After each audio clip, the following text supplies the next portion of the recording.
Well, there he is, the man, the myth, the legend. What's up, good sir? Am I a myth? Am I a legend? I love it. And you're also a man too, which is today's topic. Oh, okay. Well, let's jump into that real quick. I do want to say hello. We got somebody in the comment section. This is Darren. His Blues One Clue. I don't know if you see it. Do you see it on your end? There he is. Yeah, that's good. Yeah. So his name, and if that's a picture of him, he kind of looks familiar, but it's not somebody I know. But he's told us his name is Darren. So I tend to like to call people by their actual names instead of Constitution Vet.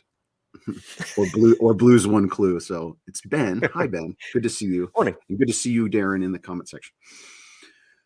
All right. So as is our routine. Oh, Carrie's here. Good to see you. It's CV Day, Constitution Vet Day. As is our custom here, I get the emails that producer Gina sends back and forth. Let me fix my. No, I'll just leave it up.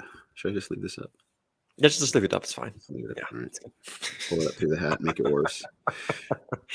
There we go. Entertain the audience. Hello. Bad hair day. As is our custom here behind the scenes, producer Gina sends out the email. What topic for this week? And I see the email headline and I go about my day. I'm like, sometimes I click on it and I read it and you guys go back and forth and you settle on a topic.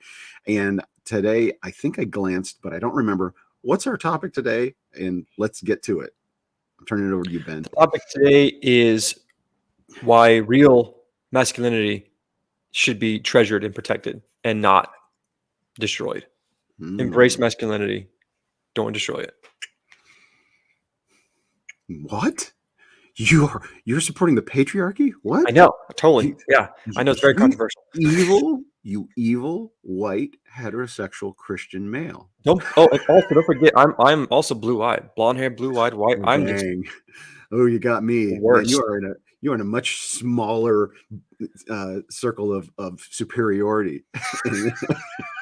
Supremacy. Oh yeah, totally. Yeah, absolutely. You're even above me on the hierarchy of evil. All right. So masculinity, what's that? I thought it was a social construct. Do tell. Oh, interesting. Okay, so let's begin with a question. How do you define the word masculinity? You're asking me. All right. Yeah. Well, you have more experience in this realm than I do. Yeah, right. I do actually. I don't know. No, actually, you're a military vet, dude. But you're a father. I am a father, and I was also a wrestler. And I think I got a pretty healthy dose of testosterone. I think it drives my wife nuts when, I don't know, is this testosterone? I get animated. That's good. Like, how do we define masculinity? Okay. So there's this expression or this phrase out there, toxic masculinity. Yeah. Which whenever you add a word, a descriptor, I always pause. For example, there's a thing called justice, right? Justice. And then there's a thing called social justice. And it's like, well, isn't justice enough? Because the word justice seems to have a definition that would, yeah, thank you, Carrie. She's commenting on my hair. It seems like justice would cover anything that is purportedly not covered, or complained about by the social justice warriors. Well, when you add something, you actually you counter the root, right? The original. Like when you have to add something to justice and call it social justice, you're actually saying justice isn't enough, right? So justice doesn't mean anything. It has to be some other thing. And for example, there's something called truth, right? That you and I recognize as like you and I sitting here on different parts of the country, but we're connected via, technology, and it's true, right? It's true that you're there and I am here, and that is true. It's not my truth. Right? When you add a descriptor, my truth and your truth, it's like, no, it's just true. Right? So when you add my truth, you're saying, well, truth isn't enough. It has to be something different. So when you say masculinity and you add something to it, toxic masculinity, the opposite kind of happens is they equate all masculinity as toxic, right? Because I agree that there's something called toxic masculinity. There's something called sin, right? I think there's also something toxic femininity, but why don't we talk about that? Ooh, good observation. Right? If you're adding a word, it means it's, it's like not all masculinity is toxic and not all femininity is toxic. So right. I haven't defined masculinity, but would you want to wager a definition? Yeah. So basically, I break it down to 3 words, the ers. Masculinity means that men are providers, protectors, mentors. And that femininity, women, are the creators, the nurturers, and the supporters. Dude, you've put some thought into this. Basically, everything can be drawn from those 3 words. Now, of course, that's good. What's the first thing that society predominantly is going to respond to when I say the word provider, protector, mentor? The initial reaction is going to be like get triggered, get angry. No, that's toxic masculinity. No, we can't have that. Well, here's the thing. Can men have feminine qualities? Can men cry at some things? Of course. Is this masculine or feminine? that's just you being you, man. I don't know. Can men be more sensitive than others? Sure. Can women have masculine qualities? Sure. But that does not negate the beauty of being a woman. That does not negate the beauty of being a man. You're still a man. You still have those masculine qualities. For me, I never really understood what real masculinity was, the beauty of being a man, until I became a teacher, to be honest with you. Once I became a teacher, I started learning from all these kids that I had. All these kids that never had that masculine influence. I'm not saying there's anything wrong with having a single parent family. I know that's reality for a lot of people. But you start noticing a lot of things when you don't have that second half in the family, whether it's the mother or the father. And so over time, I started noticing that for my kids, my students, I've started becoming the mentor to them that they never had. Some of my best students I've had were the ones that came in bitter, angry, just resentful. And all of a sudden, they have a teacher, me, who didn't treat them like a delicate wildflower. All of a sudden, they had a teacher that said, look, I get it. Life sucks. Yes, it does. Good. What are you going to do about it? And all of a sudden, they're like, wait, I have a choice? I'm like, yes, you have a choice. You have a choice to either be miserable, quit, be weak, or you can view yourself as a victor, not a victim. You can take charge of what's going on. You can make a freaking choice and get on with it and do something with your life. Stop trying to make excuses. And that's just a sample of what I would say. But the point is, these students never had that male role model. They never had that masculine mentor influence. And so after a few weeks and a few months of that, all of a sudden, their whole mindset changed. And, I'm not trying to degrade women at all. Not at all. I think women are amazing, and women can do things that men can never do. But men can also do things that women can never do. And that's the beauty of that binary dynamic. Oh, dude, you're treading dangerous territory. No, there are so many directions I want to go, but so I'll God's dropping ideas in. Okay, here's the thing. Like the important thing that where you just led to is Genesis 1, chapter 1 and chapter 2. It very, very clearly says that male and female, God created them in his image. In other words, a man is not the image of God. A woman is not the image of God. But male and female are the image of God together. Right? The image of God takes both essential. They're both essential It's not one that's superior than the other, just because one was created first and the other was created second. It's very clear that Adam looked and could not find a helper suitable.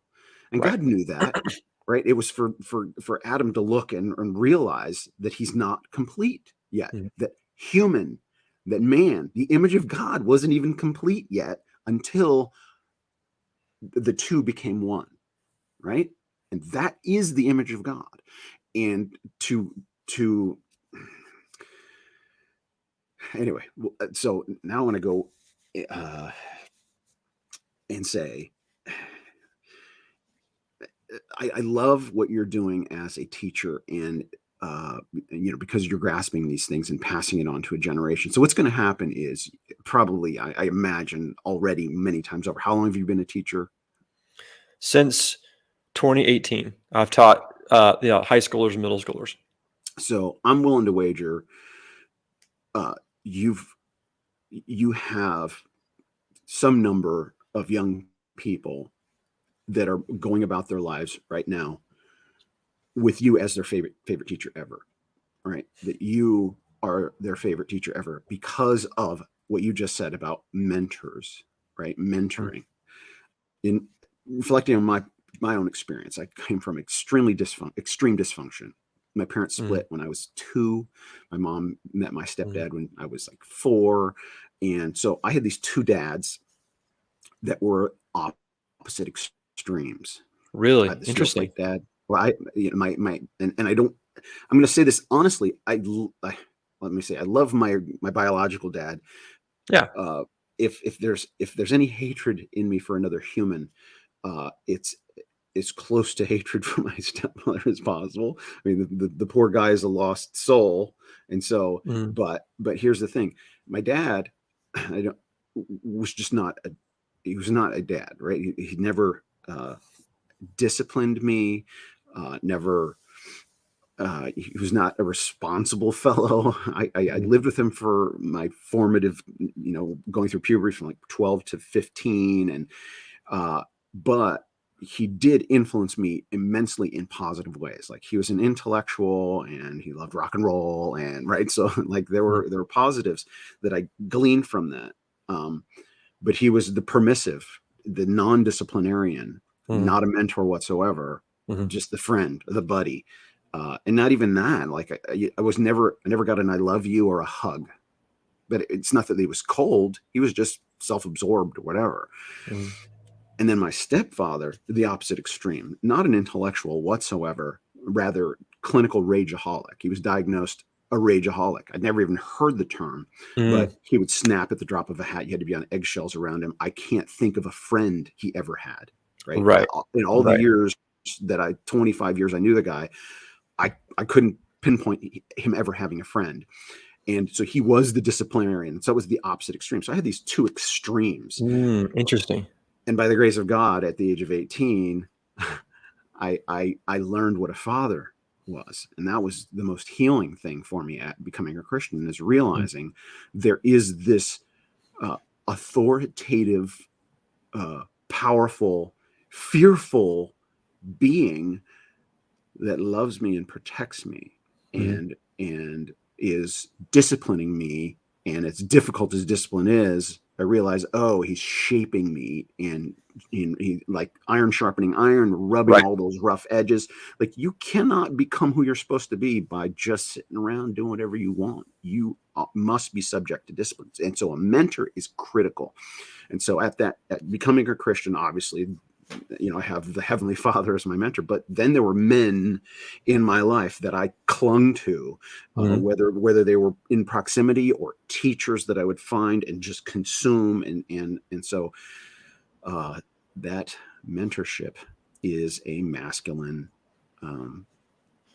trait that is essential for at least a healthy young mentor. And women need mentors as well, right? Sure. Yes. Well, and here's the thing too. We need to understand terminology really clearly. There is no such thing as toxic masculinity. There's no such thing as toxic femininity. There's masculinity, there's femininity, but then there's just sin. The man who is just filled with so much anger and rage He's still masculine, but he is drenched with sin. The man who refuses to discipline, who refuses to mentor, refuses to be that protector, he's still a man, but he is drenched with sin. Women, same thing. You have women who want to complain all the time, who do not want to take responsibility at all. They're still a woman, but they're drenched in sin. And then you have women who have a lot of things, that they've earned a lot of things, but they refuse to make their heart tender. They refuse to be submissive. So again, they're still a woman, but they have sin. And obviously, we're all human beings, so we all deal with sin. And I'm not saying no one doesn't have sin, but that's the real difference. And of course, one thing I've learned since being married too is I firmly believe, earlier I said the word mentor, then I said the word provider. I believe God has given women the amazing gift of bringing life into this world. Men cannot do that. Never. No matter how hard we try, we can't do it. Women can. That's beautiful. But God also gave men the ability to not bring life into this world, but to deal with the stresses of life. Hence the word provider. I firmly believe God has given men unique skills to be able to get up at 4:30 in the morning, make that coffee, embrace that grind, come home, lead, mentor, to be able to carry so much and keep going. And then, to be honest with you, with the word protector, if I hear that I get to protect my family, I can't wait. I'm like, let's go. I get so fired up. I mean, obviously, do I want to see my family in a risky situation? No, of course not. But I also know that I'm fully ready to go. I'm fully locked and loaded to protect my family. If that happens, let's do it. I'm fired up. And so I don't balk away from that. But I also know that my wife, the beautiful woman that I married, she's an amazing creator. She knows how to create things from nothing. She knows how to nurture. So whenever I mentor, she also knows how to provide that balance to nurturing. She also is an amazing supporter. I mean, crap, I wouldn't be here right now if it wasn't for her supporting me. Here I come every day, exhausted, wiped out, tired. And here's her saying, hey, guess what? Try this other thing. Try adding this to your plate. And of course, at first I'm like, no, I'm just too tired. And she's like, honey, you got this. Go ahead and try it out. And here I am. And so there's one thing that really, I said I never really understood masculinity until I became a teacher. I never really understood being a mentor to the next generation until I became a teacher. But I started understanding the struggles men go through back in 2016. I watched this documentary called The Red Pill, and it was really good. And this documentary, to keep it short, the woman who made it, she was a die-hard feminist. And she wanted to explore the men's rights movement. She wanted to see what this is all about. And she went all across the nation interviewing these guys. I've heard of this documentary. Yes, I remember. And it was really good. And at the end, she says, I don't agree with everything, but I am now willing to have that conversation. And this documentary opened my eyes to a lot of things I didn't know. And so you want to talk about equality. You want to talk about that toxic masculinity. You want to talk about, women being oppressed. The fact is, this is a horrible statistic, but who commits the most suicide? Men. Who has been disposable throughout all human history in warfare? Men. Who are in more prisons? Men. And, how do we want to equalize that? If you're all about equality, okay, well, how about we put more women in jail then? That would equalize it out. How about we send more women into frontline combat? That would equalize things out. I mean, I don't want to go into a tangent here, but basically what I'm saying is, hey, I'm the king of tangents. I've got one percolating right here, right now. Basically what I'm saying is, there is masculinity, and sadly, it's becoming rare now. But the good thing about things being rare is that the value becomes more, real. And there is real femininity out there, real women. And they become precious and rare. And so while you have society pushing these horrible ways of life, people like us and women that we have in our lives need to keep fighting for what is right, what is godly. And I think that's a fight worth having. Yeah, the fight that's not worth having, the crazy thing is, as Jacqueline asked the question, why do many men try to identify as female? And I think there's a general category, but obviously there are like, for example, there's this murderer, some horrific murderer who went on trial, and lo and behold, now he's a woman, right? He was a murderer and a rapist or something like that, like just horrible guy. And lo and behold, he's grown his hair out and he's acting like a woman, and he was put into a woman's prison right where he wanted to be, right? Where, like, he was a predator. And because of this idiocy in our culture, like, oh, he's identifying as a woman. Well, who are we to say? Oh, it's his decision to decide what he is. And lo and behold, he has gamed the system. But there are, people who, were born into a broken and sinful world. And for those, like, the big push is, if a person has, trauma or body dysmorphia or didn't have a good role model or whatever reason, usually there is some kind of trauma, and a person's not feeling accepted or not feeling recognized, or not getting the needs. We all have, God designed us with needs. God designed us, for families, right? Family is God's design. God created family. It's not a social construct. And that's what they're trying to eliminate, this notion of family. And so what is a family? A healthy father and mother, and being examples to the children. Well, that's what too many, do not have today.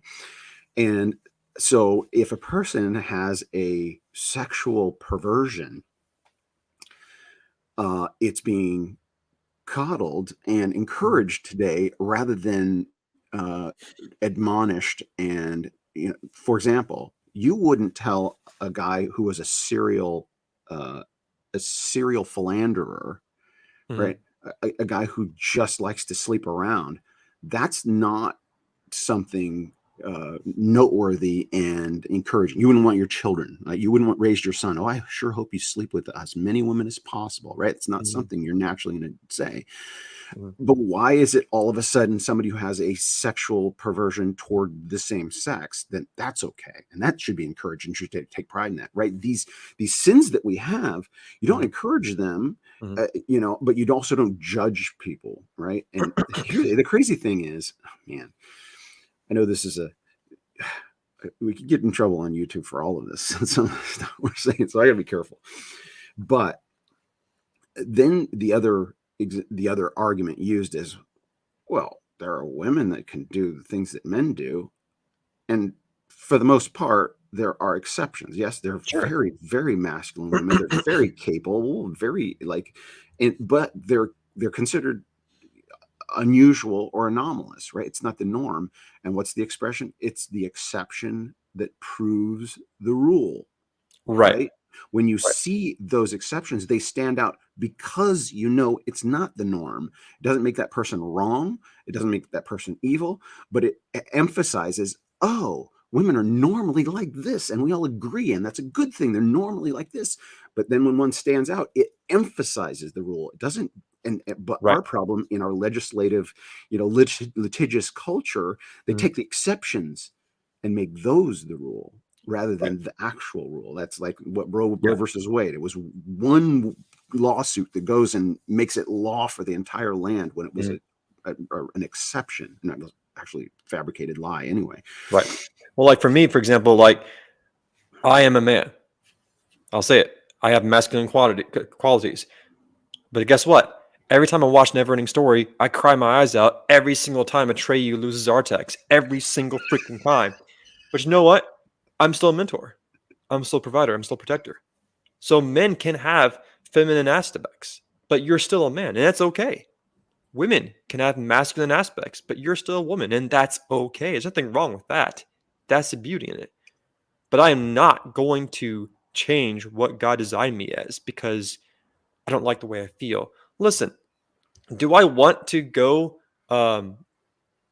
like work out for 10 hours a day every single day and then go out with the boys and drink alcohol? Do I want to do that? Do I want to lift up my truck and do things that are typically labeled as men, masculine? Not really, no. I want to stay at home and play video games and be with my wife. But that does not negate my masculine qualities of being a provider, protector, mentor. And that's why I said for women too, they are creators, nurturers, and supporters. If you can break it down to those 3 key points, the other side, the left Marxist, Satanist side, their argument falls flat. They'll try to weave their way in and out, but at the end of the day, they cannot explain those key points. Well, here's how I love when their argument falls flat. So all of those feminists that are also arguing for trans rights, and the new owner of the Miss Universe, I think the Miss Universe pageant, is a transsexual male. Like it's a male that's pretending to be a woman and saying now it's going to be run by women, and what it is actually a man imposing his will upon women. Women don't really exist. It's like, that's where it really falls flat. It's like, wait a minute, you are still submitting to a man telling you as things are and eradicating your relevance, right? If there is such a thing as a woman, there is such a thing as a woman. And okay, here's a real quick tangent in the last couple minutes. And trying to equalize things. Everybody's thinks that you need to be equal equity. Everything needs to be equally distributed. So I would think something that the NBA should do, or some brilliant entrepreneur should do. Here's what the NBA should do. They should create an under 6 foot league. Like you need to discriminate, height discrimination. You need to impose it that nobody that's let's go 6'1". Anybody that's above 6'1" is not welcome into this professional league. I tell you, you will see some of the most exciting basketball ever, because the tall guys all just swat and dunk and they kind of lumber down the court because they're so tall. But if you get the most intense, skilled athletes that don't have the height advantage, you're going to see some incredible basketball. You're going to see, and then more people are going to want to be going to those games and pay more tickets to see those games. It's going to be more exciting when you see a 5'8" guy elevate and dunk. You can be like, wait a minute, that guy can do that. Well, he couldn't do that when there's a 7-footer in front of him every time. But you will elevate the game. You will elevate the game, and I think it'll certainly make more money than women's basketball. Right. And it may even exceed the NBA. Everybody likes the big guys, but I tell you, anyway, that's just a harebrained idea I had the other day. Speaking of harebrained. Oh, time flies, Ben. It's good to see you. Yeah. Good topic. Thank you. And I see it every day. And, it breaks my heart that sometimes I have to be that only male role model in those kids' lives, but that's what keeps me going. And that's what reminds me, this is why you do it. You're doing God's work. Why you can get through it. You are doing God's work. Actually, so I want you to list those. You had 3 for masculine and 3 for feminine. List those again.